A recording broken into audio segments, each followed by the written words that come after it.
Welcome to Virtual Society. I'm your host, Itamar, here to explore the world of community building and beyond.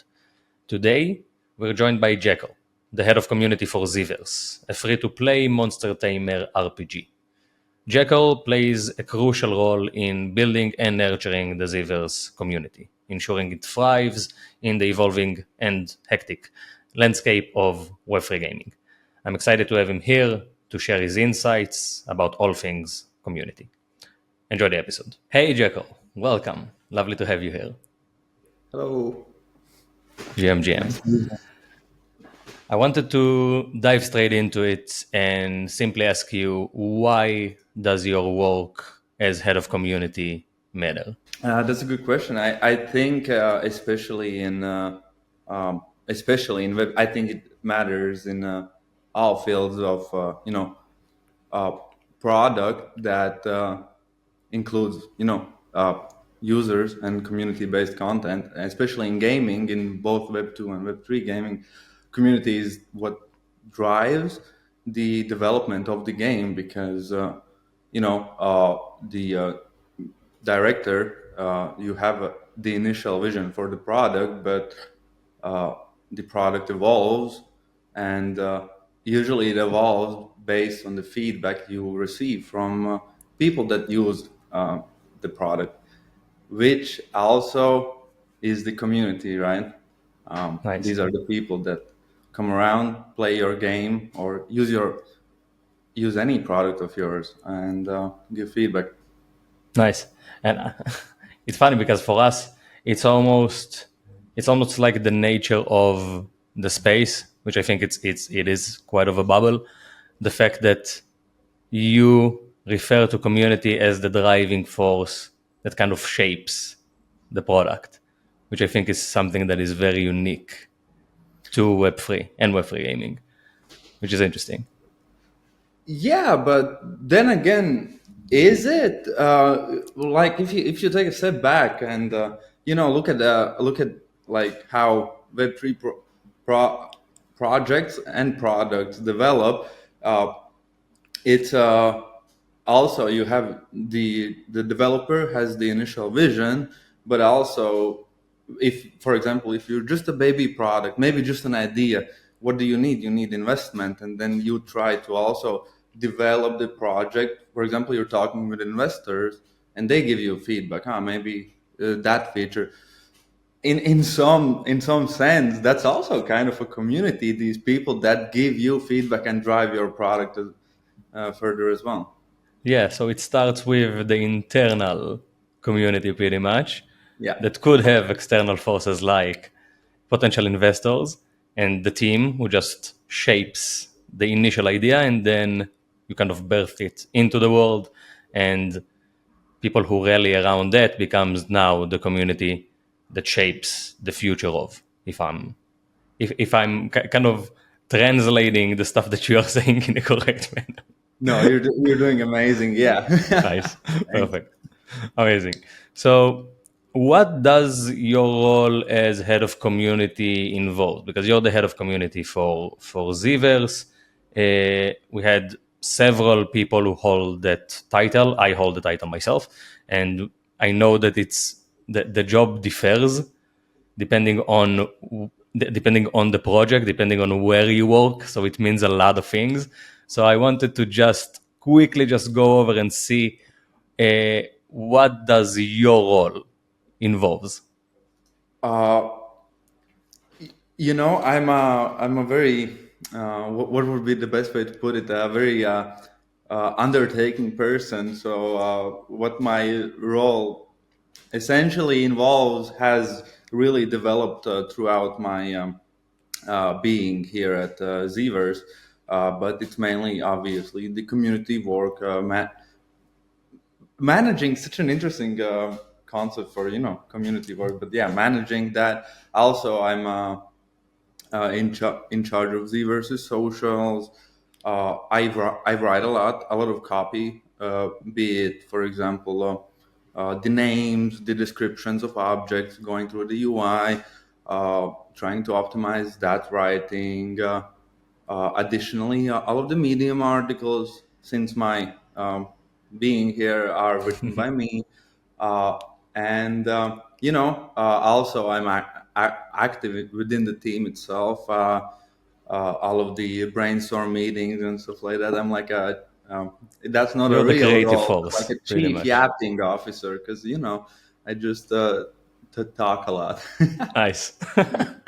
So where did that creative nature came from? Because a lot of the stuff that you are, I would say that you, based on the calls that we had, you're more leaning towards the creative side. I would say. I'm not sure if that's correct, but it seems so. Yeah, You're like it's a bit of 50-50. yeah. I think I've always been like, creative. I just, I find a lot of I've always found a lot of beauty from, hey, I have something in my head, I can put this out in the world. And hey, if some people, use it somehow, it's so cool. And that's why, like, for example, I'm so passionate about, developing also. I know this might sound like small, but developing, for example, writing the names of items in within the Hmm. game, because then it's like people are coming in and talking, hey, what about this item? And they're using the name I created up here, and it's just like such an amazing and beautiful feeling. And previously, I haven't worked in ZeeVerse for all my life, uh, but I used to also uh, run a clothing brand here in Latvia, and I think maybe that's where I developed myself as, as an artist and uh, master of written word. But yeah, I feel like all of the things I've ever done in my life has been, loosely tied with create, or like very directly tied with creativity. And always been trying to not Nice. consciously apply it into whatever I do. When merch do you have? Do you have like the swag and stuff of Zivers? Or are you Come planning again? to? Are you planning to create swag, or do you have like available merch of Zivers? Is that something Uh, that you're planning for? Oh, I there is Flashy actually afterwards. Zeeverse clothing. It's not made by me directly. It was made by Kiwi, who Hmm. has been my longtime collaborator outside Nice. of Zeeverse. We've made clothing plus, like contemporary art together. And when I started working, he was developing the merch for Zeeverse. And he asked me for some ideas. And I turned around and I said, why don't you just use the loading screen, where we have this Interesting. one cactus like creature running, and it just says loading. And why don't you use that? And what I loved is that he said, I love that. He made multiple pieces, but the one where I quickly turned around and said, why don't you use the loading screen, turned out to be the most popular one. So Nice. again, it just I take a lot of pride in that, and it just warms my heart. Nice. That's that's for sure the creative force. And I wanted, since we touched on it, tell me a little bit more about Zivers. Tell me a bit more about the game, about the studio behind the game, which I know is it's a bit of like separate entities. It's called Beetroot Labs, I Yes. believe. Tell me a little bit about that. So, Bitter Lab is a Latvia Riga-based game development studio, and its main game currently is ZeeVerse. And yeah, ZeeVerse at its core, it is a simple game. It's a monster-tamer RPG. It is reminiscent of, obviously, Pokemon. And I know I bring some influence to this, but also Euler, our CEO, has also been a very big fan of RuneScape in his early days. And uh, there are a couple of games that have really like built the foundation for what a good RPG is. Obviously, Diablo is like there at the top, but Hmm. RuneScape is also has been incredibly influential to good RPG games. And yeah, so I would say ZeeVerse it's a straightforward monster tamer RPG with a lot a lot of influence from RuneScape and Pokemon, and yeah, incredible art direction, Nice. great game loops, and yeah. Yeah, I agree. I would encourage anyone to who haven't yet to check it out because I think it's one of the good ones for sure, and I think they're doing a lot of stuff right, and I'm looking forward to see what you do next. And I wanted to bring it back a little bit because we haven't really touched on it. Like, how did you get here? Like, what we talked about you having like your clothing brand before that. So, how did you get from clothing to Web3 gaming? Like, walk me through that transition. Uh, I I got to I all right. Let me refocus myself. Sorry. I got to Web3 as whole. I think it was 2020, 2021, a super popular year to get into Web3. But Hmm. back then, uh, I'm not one to talk down on things, but back then the gaming scene in Web3 maybe wasn't the most refined. Wasn't the Uh, most exciting. Let's let's go with yeah, it. yeah, that's good. And uh, fast forward the bear market, or it wasn't a bear. I mean, it's different. Whatever market it was. Yeah, yeah. Whoever is looking at it. Fast forward to a year back. Kiwi, who is the creative director for ZeeVerse, uh, he uh, he and Jay, who is another person that known in ZeeVerse community that works Hmm. on ZeeVerse, they reached out to me. They said, "Hey, spot opened up. Maybe you wanna apply?" Because previously I had worked as like a marketing consultant to this one Web3 project that unfortunately never came to be. Hmm. Uh, due due to various reasons. But so they already kind of knew. So all right, he's creative, good written, a good written word, and also familiar with the space. So yeah, so came over, had a talk with Euler, and the rest is history. Nice. So pretty much, besides like one project, ZeeVerse was pretty much your first foot in the door for Web3 games. Uh, I would say the project that never came to be was Mhm. my foot in the door, but So that what okay, get it. So yeah. that what got you, let's say, to take the red pill, and then from there you actually locked in like the job with ZeeVerse. Yeah, because Interesting. with that also came, like research into other Web3 projects, Web3 gaming projects, and that's how I got very acquainted with the Hmm. space. Nice. And how did your experience in the fashion world is now or have been in the past? How did that experience now being translated and implemented into Zevers? Like how have you used it if you used it in any way? Uh, maybe not like consciously, but when I used to make clothing, and it was relatively popular in Latvia. The relatively is more based on like the world scale versus how small is Latvia.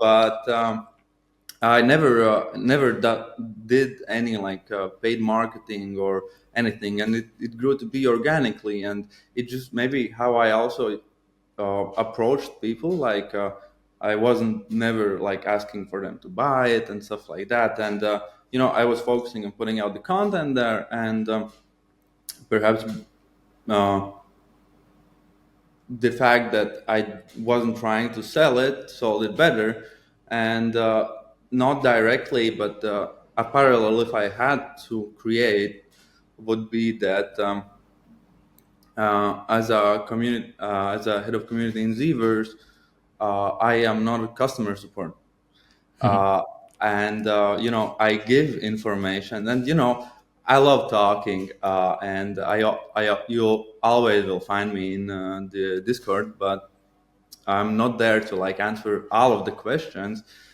Instead, I allow community to answer a lot of questions, and that gives authority to the community itself. It empowers them, and yeah, because this is more prominent in Web3. If you come in and it's only the admin talking, in Web3 that's like a red flag. I don't know if you For agree. sure. Yeah, because you need people to talk, and especially if when a lot of people, when a lot of new people come in and they ask the same things, like why should I answer it? And it's not like out of laziness and stuff like that. It's I allow Give them the community. opportunity. Yeah. Yeah, I allow the community to grow itself, and onboard new people as community members instead of me like explaining everything.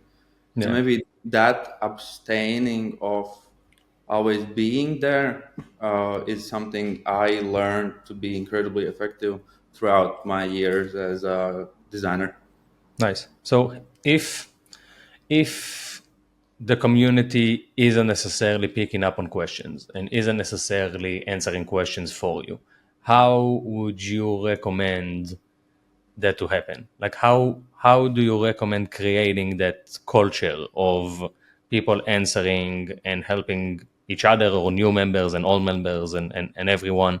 How do you create that sense of support? I imagine it still is this hypothetical situation still is in like a place where there is community, or perhaps they're not uh, being as active, and that I feel like calls for an activation, which is perhaps this silence might be um, more deep rooted. All right, let's take away like, for example, they don't speak English or something like that. Like events, really, you need people to connect with your product, uh, to slightly even maybe a personal level, uh, that they care enough to let other people know. And again, very all very hypothetical, but through like various events, game nights, even maybe take what community you have and go play Gartic phone. Connecting is maybe what will allow you to have other people pick up the things for you as well.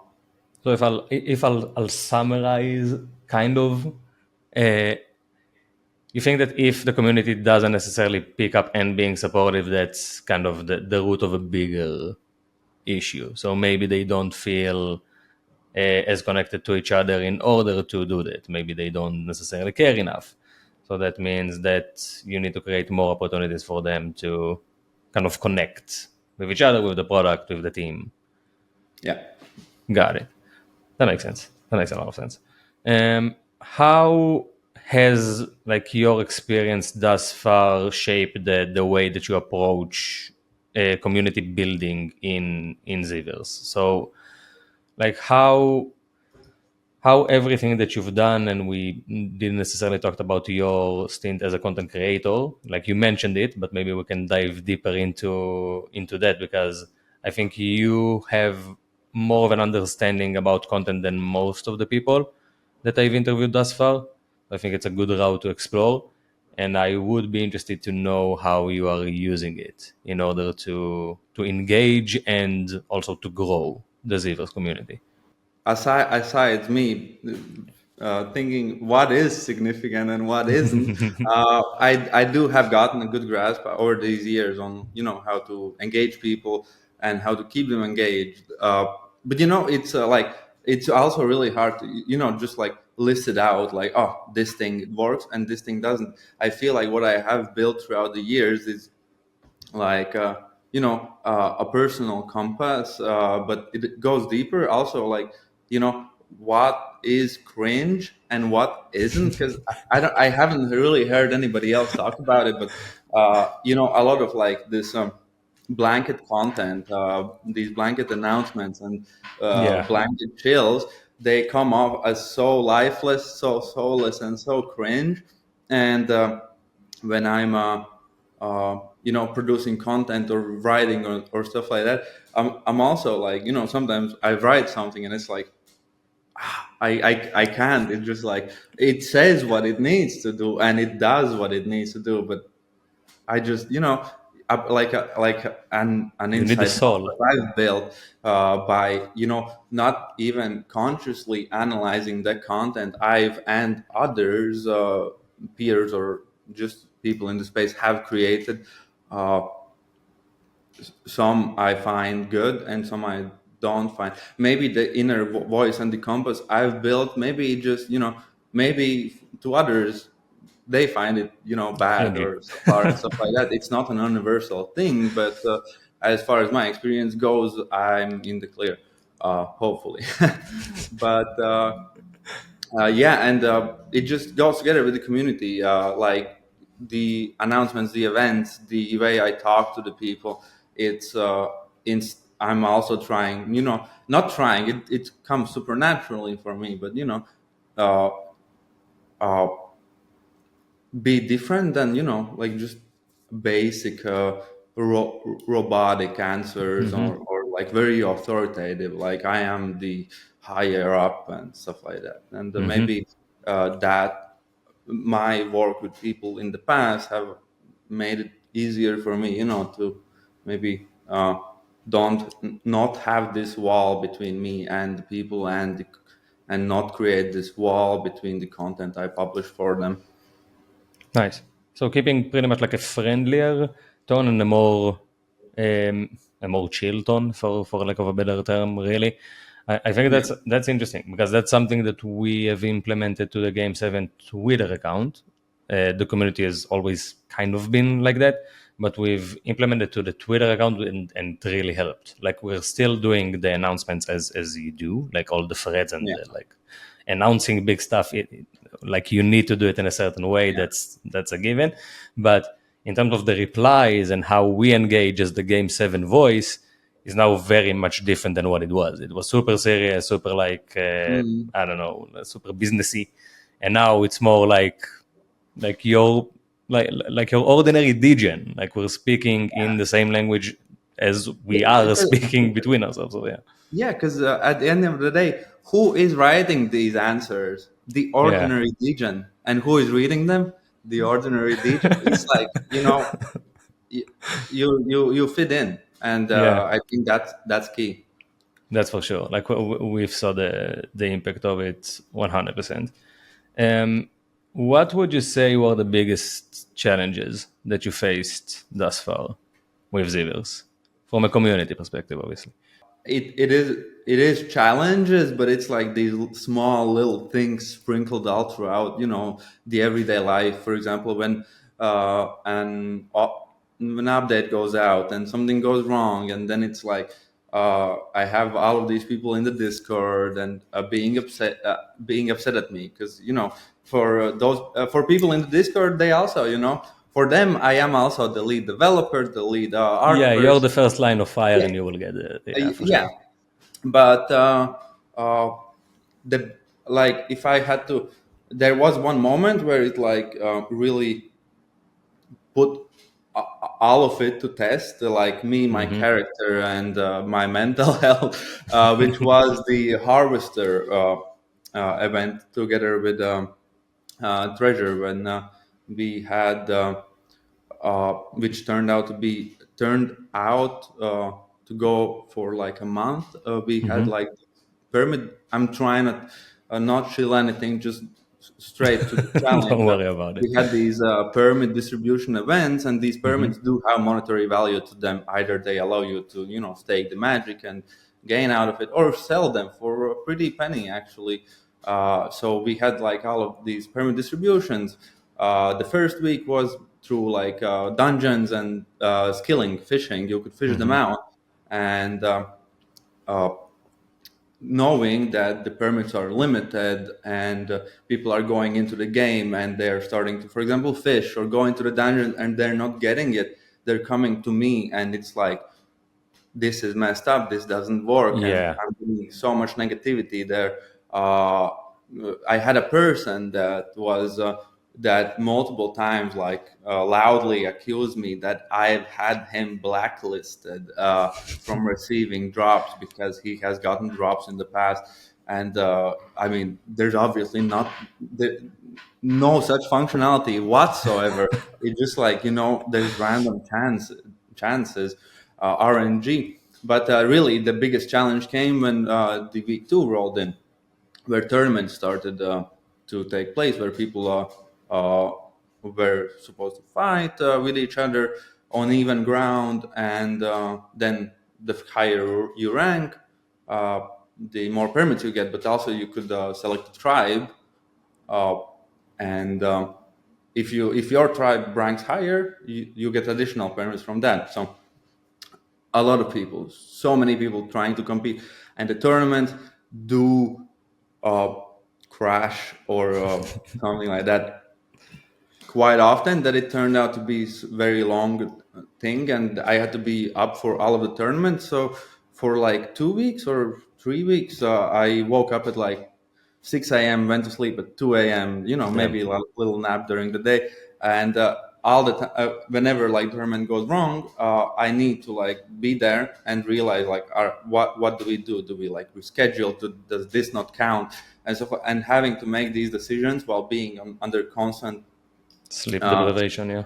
stress. No, that's fine. That's fine, I'm used to it. Being That's everyone in under Web3. We like never constant sleep anyways. pressure, being under constant pressure from the community, and everybody is upset, and obviously you're upset because I'm also like participating because I need to know like what the experience goes, and I'm upset something doesn't work, and then I have these people, and I'm empathetic, and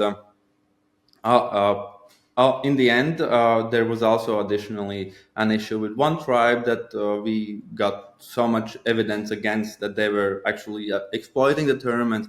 We ended up disqualifying the whole tribe. So you can hear how many like things here are that have been so challenging, where so many decisions had to be made, and also being in a position where I have to make the decisions, where I know like, hey, for even if we have to reschedule, because the tournament crashed for 75% of the people or 90% of the people, those 10% of the people, they ended up winning the tournament Yeah, because they want it, and now so it's now like, they're upset. yeah, because it's not So unvoid. having to tread this line for this month was incredibly challenging and obviously taxing and draining. But in the end, I guess there was more happy people than there were disappointed That's the people. objective. That's the objective. That's the objective. But yeah, aside from that, it just there are challenges, but that just working with people, you're always put into some ethical dilemmas that you have never even thought about you could be under, but you kind of just Interesting. get with that. That's the, I think, the nature of any community work, especially in our space, because it's global. Like it's 24/7. Like there is always someone on. There is always someone talking on Discord. There's always someone playing. There's always Yeah. someone questing in our like and people. And we like you hit very close to home with the stuff that you mentioned, because we had a few, like we are experimenting now. We're in a phase of experimenting with different drops, different mechanics. We're trying stuff, we're doing stuff that the community is proposing, and we're like we're pretty much hopping on the idea and bringing it to life in like a 2 week manner, which is insane. So it's very stressful on one end, and it's not perfect on the other hand, because it's not necessarily always stuff that we plan for. So the nature of community work is 24/7, and that could be very stressful at times where people aren't happy. When people are happy, it's great. Like it doesn't matter when you log into Discord, everyone are happy, everyone are great, everyone are friendly. But when people are pissed off, you really feel it. And I think the nature of human beings as a whole, like we're not used to getting so many people kind of complaining and aiming the heat at one person or at several people at the Yeah. community team, really. Uh, and just from a biological perspective, it does something for you. It does something for your brain when that happens, and you need to know how to confront it. How do you how did you handle like getting that much pushback from the community aimed at you? Like how did you handle it? Like what was your way to just keep your sanity? Uh, so I guess here it's more about like what type of human you are, because I'm very empathetic and uh, feel a lot, and part of being a creative perhaps, but Yeah, also part of being a community, so yeah, community guys. Yeah. but I guess the way I was raised, I still understand, like, it's my work, and I'm very responsible. So maybe I know it might sound off, but because of the way I am, knowing that this is, if not me, who else? Because again, like, maybe if I got too upset and just walked away, who else would have to deal with? And knowing that this is my work and I need to like push this through, uh, that really helped me. Maybe occasional screaming into the pillow, but uh, I, um, it, Occasional screaming into the pillow. That's a good one. I don't know. Like, I just kind of got over it. It wasn't easy. Like, I like, hey, uh, always the Jackal into the Discord. Hmm. It's not like I was happy during those harvester days, but uh, at the end of the day, again, I've been playing so many games, and I've been playing so many games with so many issues when they're in like early access, and I've been also the person that have Who was participated upset? in these Yeah. events, and they've had issues, and I've been upset, and maybe also understanding that at the end of the day, it's just how things go, and if anything, Hmm. I'm here to make it better. Yeah, I have to sponge up the negativity, but uh, Part of the job, pretty part of much. the job. Yeah, you set yourself up for it. Like when you're expecting it, I think the first time that you're like under the heat and under fire, that's a very interesting experience. But once you are kind of used to it, and you know it's coming anyways, like even if you even like I'm sure you can relate to that. Even if you're doing a good job, like there is that 10-20% or whatever amount of people, maybe even five, that are upset and are very loud. And it's also very much the human nature to focus on that. Like you can Yeah, see like 200 like very good, very receptive replies, and then you see five that are upset, and you only focus on those five. Like that's yeah, the they're only like thing that you see. that. It's the only thing that you see. Like all Yeah. of the rest is just like noise, and then you see only that, and it was like it's interesting. Like the perception that you got and separating it from what actually Yeah, is going but on.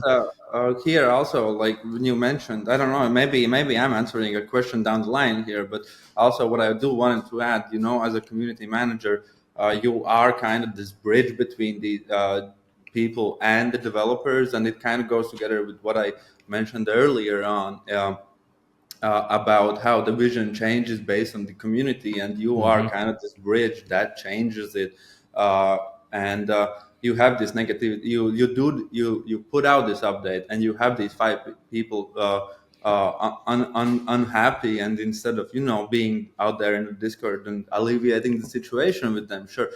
Actually, that's another thing, because community. We've had people being upset about an update we have, and then we have these people that, uh, you know, uh, I don't want to say defend, but they like kind of maybe share their perception of it and Hmm. allow them to understand why this is, for example, a good thing. And uh, when but in other cases, when people are upset and stuff like that, I'm taking everything they're saying, I'm going to the team and trying to resolve it, seeing like what can we do.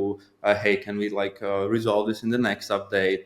Maybe we can improve this in the next update. And this is not about bugs only. This is about people's feedback. And because I'm also like actively playing the ZeeVerse as a player. Like very actively, I also like feel these frustrations as some community members might have, and also being involved in your product or project Yeah, and I is think that's what Web3 being gaming there. does really well. Yeah, Like leveraging community as a whole, and leveraging the way that people are interacting with the product. It's a very different way than other, let's call them sectors, in the space, because you have almost an instant feedback loop. Like you're releasing something, and then 5 minutes later, you know if everybody hates it or love it. Like it's very instant. yeah, I think it's similar to traditional Web 2 games as well. It's more clunky to track, because it's not your community who's talking directly to you. It's people on Twitter and people on, I don't know, like TikTok, that will create a video and be like, "Hey, this new patch is shitty," and it takes more time and it's more difficult to find, and you don't really know, like you can't really know if the people that are creating and are writing, like how much are they interacting with the game, how much do they care. And I think that with Web3, you have a community where this guy is very, guy, girl, whatever, is very active. Like he cares. Like he cares. Like we can trust that whatever he says, like he means well. So if he's saying something is bad, we need to really take a look into it.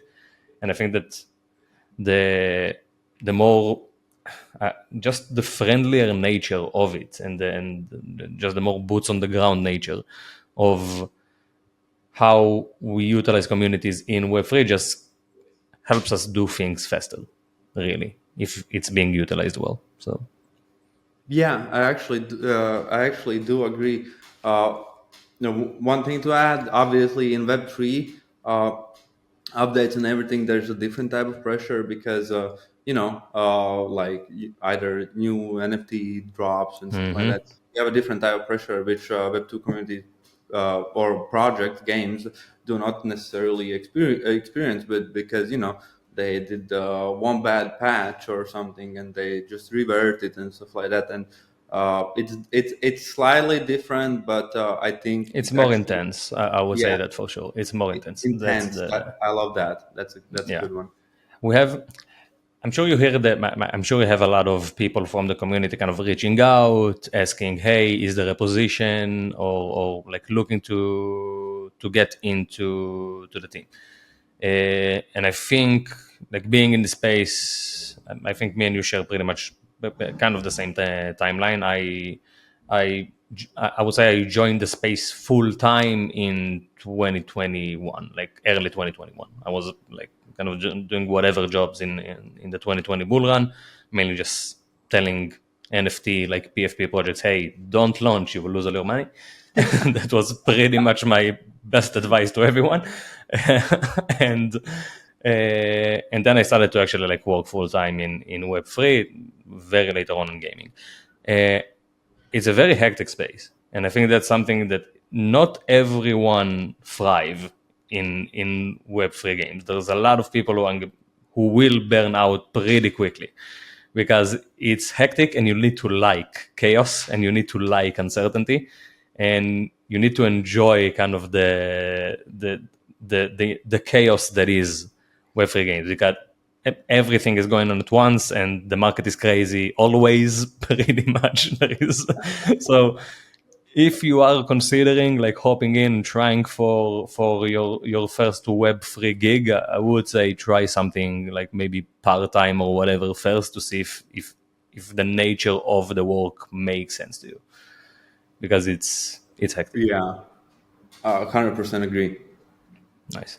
Okay, so we don't have a lot of time, so I want the last couple of minutes of the conversation to be more about kind of the role of community So why do you think that a strong community is crucial for specifically like Web3 games? Let's stay in our lane.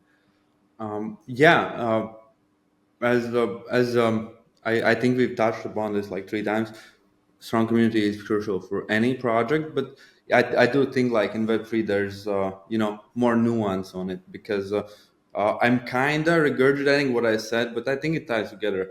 Uh, Web3 does operate more on like signals, flags, and obviously good community is green flag, but I think more important is when uh, when there isn't the market isn't booming and uh, the times are more silent in the I mean it's never silent in Web3, but you get what I'm going at when it's more silent, Yeah, or maybe you're preparing for a bigger I update think and now. I think now yeah, it's a good example. Like now the yeah, market has been down for a few weeks. People are less excited than they were 3 months ago, maybe. Like you see it going up and yeah. down, and it's usually correlates to the market. Like usually, not all the Yeah, time, but usually.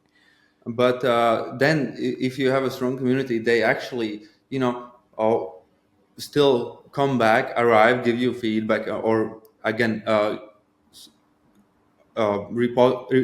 repositioning myself. For example, if you have a bigger time between updates or releases, or you have these people that keep company, are there, still provide feedback, still use your product, and for a newcomer, especially in this space, it's what a wonderful signal that sends when you have like all of these people constantly talking, and it isn't talking about for example how doom and gloom everything now looks because the market is down, but they're talking about, hey, when is the next feature, hey, can we upgrade, they're talking about, they keep on talking about, like for example in our case ZeeVerse, they're talking about strategies and stuff like that, and like you come in and it's like, what market, Yeah, what and price, yeah, because like it doesn't even circulate like negativity around that. You have just people committed to the project, and sometimes it even maybe blurs the line between a Web2 and a Web3 project, because people are so committed, you don't even get reminded that I think that that's it the goal. I think that's the yeah, goal for every like game. Like if the focus is on the game, if the focus is on the product or whatever, it doesn't really matter what it is that you're building. You want the focus to be on that. And once everything is like, when it's raining and storming outside, and then you go into your Discord and it's still like business as usual. People are yeah. still talking about the game. People are still friendly. People are still optimistic. That's a very good sign. Uh, okay, so we're pretty much on time, so I would like to thank you very much, first and foremost, for showing up twice, actually, because the first recording got a bit screwed over, and it was my fault, and I'll take full accountability in that one. So I appreciate you giving us pretty much 2 blocks of your time, which was great. Hey, Uh, in terms of where they can find you, do you want to share maybe your Twitter before I'll go into? Obviously, all the ZeeVerse links are going to be in the description uh, below. I don't. I have a Twitter where like I tweet Latvian I don't even tweet it there anymore. It's not about privacy. It's just about I just don't use the Twitter privately. So So just uh, the ZeeVerse Discord. If you want just to the find Zers, Jackal, go to the ZeeVerse Discord. He is always there. That's for sure. I'm all. Yeah, Nice. Itamar, thank you. So much fun. For sure, it was great, and I think I've learned a lot from this conversation, and it was great. Uh, so as always, I want to thank everyone for tuning in to the show, following, subscribing, liking, sharing, anything, everything helps the show to just get bigger and stronger. I would encourage you very much to check out ZeeVerse and to check out the community of ZeeVerse. So all the links are going to be in the description below, both to ZeeVerse and also to just to the Discord straight away. And yeah, thank you very much for joining us, and we'll catch you on the next one. Thank you.